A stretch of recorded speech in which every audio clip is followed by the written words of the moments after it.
So this is the last car you'd expect to be this kind of car.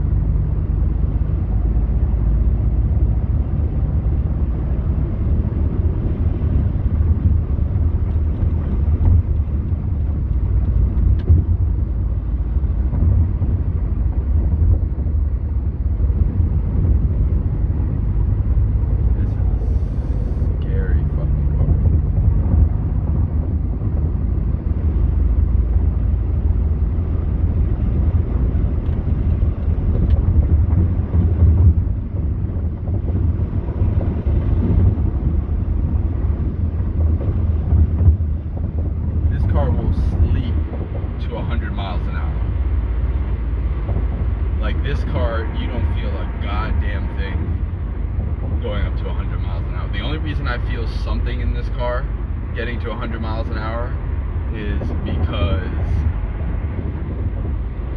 there's literally one of the wheels on this car is fucking bent. It's visibly bent. So there's a little bump when you get at certain speeds. But other than that, this thing is so silky smooth. It handles so, like, practically. Let's just say that. I don't know what other way to describe it. I haven't driven many super performance cars in my life, so I don't know what to compare it to. But just as, like, your average person, this thing has so much control. Beautiful braking. Look at that. I didn't even have to stress to be able to slow down to let that car in. That was fucking cutting me off. Oh, you guys can't even see. There's like a whole thing going on out here. I need to reposition this camera. But this car drives so smooth. It's like a fucking work of engineering mastery. For the age of this car, now mind you, I did just put a new front suspension in. But for the price that I put that front suspension in, I put a new front suspension in for less than 500 bucks. Like, whole new fucking suspension. Everything that mattered and that could wear out in the front suspension has been replaced. Little rocks. So I have kind of a little mini horror story from driving on I-95. I was about to gas it, my friend, in the big blue semi. So driving down 95, right around, this section, I think a little before, it's literally out of a movie. Like, the chances of this happening are so slim, you're not gonna believe it, but there's records of it.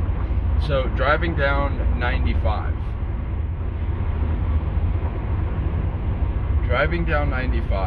I'm crossing one of the bridges.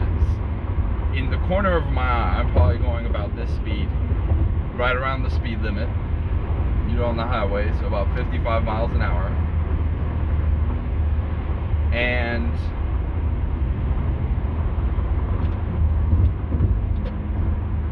in the top of my eye, in the top corner of my eye, I see this little dot. And the brain was able to do the math and consider it a threat because my mind focused up to it. I remember this moment very, very specifically because I guess it was semi-traumatic. So my brain does, and it amazes me how fast, like this, because I know how small it was. It was a very small point in the sky. And the moment I saw it, my mind did, and I mean, it may be a hindsight kind of thing, but my mind did the math because I focused on it. And as I drove down the road, the dot got closer and closer and closer. And mind you, this is probably fractions of a second that we're talking about here, at the speeds that we were going. And sure enough, the little dot comes, smashes the windshield, and cracks it. On my driver's side, if it would have punctured through the windshield, I may have either died or been severely hurt, because it would have been horrifying. Now, what was interesting about it is it didn't come from like just now. These trucks that were in front of me were throwing some rocks or bouncing against the windshield. That's like predictable. You know, that's how shit happens. I mean, there's rocks in the road. We have these very heavy metal with high rotating, you know, rubber wheels that are going to inevitably fling shit up. What was peculiar about this is that from all intents and purposes, this thing came from tens to hundreds of feet up in the sky. Now, mind you, I did this around an area in I-95, like when you're the southern part of I-95 as it crosses into downtown Miami. It goes over a series of bridges, you know, the highest of which get up to, I would imagine, 50 to 100 feet in elevation, you know, from the ground. So I remember very specifically being somewhere in between one of these bridges. So my elevation to the ground was anywhere from 10, 20, 30, 50, maybe even 100 feet off the ground, just based on where I was on one of those bridges. So from there, I saw an object that was at least 50 to 100 feet, and I mean, it's really hard to really judge the altitude, but it was definitely not, you know, coming from the height of a vehicle or something. It was coming from definitely up in the air, and it came and it laser hit my fucking windshield and it cracked it. Now, fortunately, with the insurance I had at the time, there's like a law where they need to cover replacing a windshield. Like, you can't have a cracked windshield. Now, it may have been just that policy, or it may have been the law. My understanding of it at the time was that was the law. Like, if you got any insurance policy in the state of Florida and your windshield cracked, you could and should call and have them send out whoever is their approved person. And the way they did it, some guy came out with a van. In the van, he had, you know, a brand new windshield piece. He came with like suction cups and shit. He popped the old windshield off. He put like some kind of sealer glue thing on the windshield, and he popped the new one on, and he was on his merry way. And the one that you're looking at right now is the one that he popped on, you know, it had to be like 5-6 years ago by now, and here we are today. So that's the ordeal.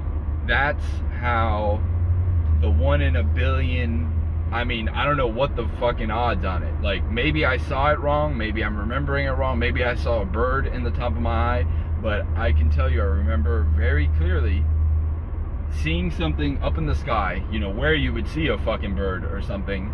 My brain, you know, without me knowing it, doing the math and being like, you know, that your brain does a version of, you know, linear algebra and calculus on a daily basis, on a moment-to-moment basis. Like, your mind is able to do its own version of linear calculus or linear algebra and calculus, you know, derivative calculus, without you even knowing about it. Now, you probably can't extract, you know, the numerical answers of what it's doing, but it can do that kind of calculus to be able to answer the question, am I going to get hit by something or not?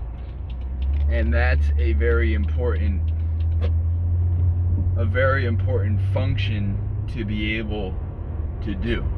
So that's a story of how I cracked the 1 in a billion chance of cracking my windshield going on I-95 and survived. I mean, honestly, that it could have ended a very different way if that thing would have cracked through the windshield. I mean, the chances of it happening, and then the chances of it happening and really nothing happening other than a cracked windshield that then gets covered cost, you know, for no additional cost by your insurance. Fucking incredible. Fucking incredible. I hope this video get like 1 billion views, because I don't have many stories like that. That it's a genuine story, and I don't know if it could ever be recreated. Like if you put that in a movie, it would be like, that shit's far-fetched. That shit is far fucking fetched. Like that didn't fucking happen. But honestly, it really did happen. It really did happen. And maybe you've had a story like that, and maybe you can explain it. Like, I don't know, maybe I got hit by a meteor. I really don't know. I really don't know what. Like, there could have been something that blown off, maybe because there's like a construction site around there, but it was very detached from the building. So something could have, and it was like a solid thing that hit the windshield. So if you enjoyed that story, I mean, you already know to do this YouTube thing. Subscribe to the channel.